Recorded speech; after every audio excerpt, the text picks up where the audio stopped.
খায়া দিছি আহ!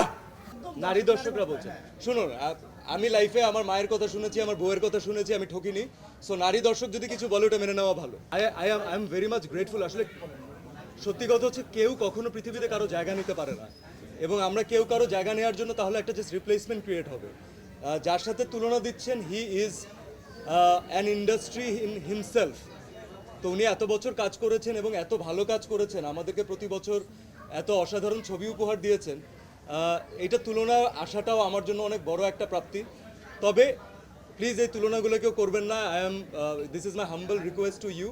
কারণ আমি পার্টিকুলারলি কাজ করে গেছি এই কারণে যেন আমি দ্য ভেরি নেক্সট সিয়াম আহমেদ হতে পারি।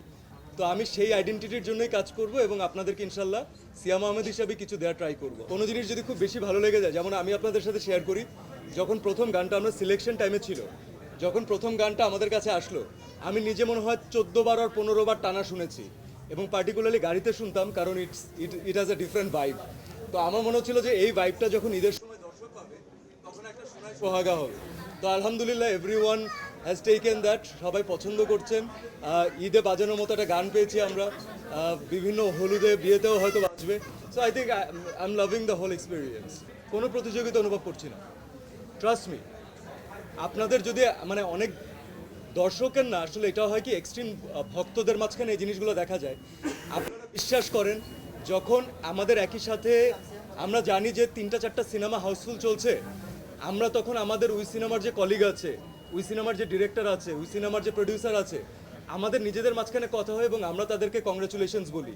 রেইনবো অলরাউন্ডার এক্সটেরিয়র পেইন্ট বাড়ির বাহিরের দেয়ালের সুরক্ষা নিয়ে থাকুন নিশ্চিন্ত, সাথে পাচ্ছেন 10 বছরের ওয়ারেন্টি। আমরা বলি যে ফাটায় দিচ্ছে, খুবই ভালো হচ্ছে, সামনে আরো ভালো যাবে, এবং এটা ভাইস ভার্সা। অন্য একজন ডিরেক্টর আর্টিস্ট যখন দেখেন আমাদের সিনেমা হাউসফুল যাচ্ছে, গতকালকে থেকে আমরা কতগুলো ফোন কল পেয়েছি, রাইট? তো এই যে আমরা যখন আমরা খেলতে যাই, তখন আমরা মাঠে সবাই একসাথে খেলি, কিন্তু তখন কিন্তু কে জিতলো কে হারলো এইসব জিনিস থাকে না। তো this is a beautiful place. Maximum মানুষজন আমরা একসাথে কাজ করে বড় হয়েছি। সোহেল ভাই এখানে আমাদের সাথে জয়েন করেছে, সোহেল ভাইয়ের সাথে আমরা সেই নাটক থেকে কাজ করেছি, ওটিটি থেকে কাজ করেছি। এইসব না, এগুলো শুধুমাত্র ভক্তদের মাঝখানে একটা গ্যাপ ক্রিয়েট করা, আর কিচ্ছু না। আমরা প্রত্যেকের সাকসেসে গর্ববোধ করি, কারণ খেয়াল করে দেখবেন যে লাস্ট ইয়ারে তখন একটা বরবাদ হয়েছিল, তখন আমার জঙ্গলি রিলিজ পেয়েছে। তো লাস্ট ইয়ারে একটা বরবাদ সাকসেসফুল হয়েছে দেখে এই বছর আমি রাক্ষস করতে পারছি।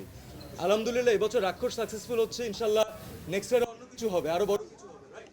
So this is a plus for the industry and we should all celebrate it together. This is a celebration. আমি ভাইয়া, আমি তোমার প্রশ্ন তো ভাইয়া অনেকক্ষণ ট্রাই করছি।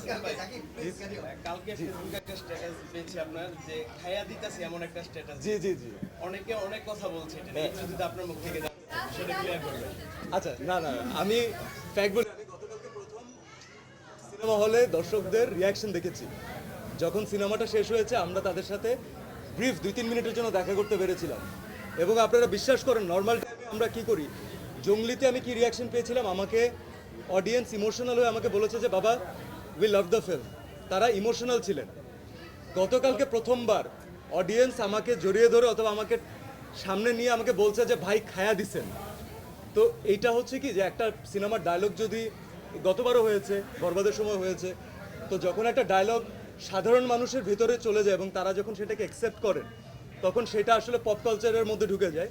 তো এই খায়া দিছি, খায়া দিতেছি, এই পুরো ব্যাপারটা অডিয়েন্স আমাকে বলেছে। আমি শুধুমাত্র আমার পোস্টে অডিয়েন্সকে আমার ভালোবাসা, আমার থ্যাংক ইউ ফেরত দিয়েছি।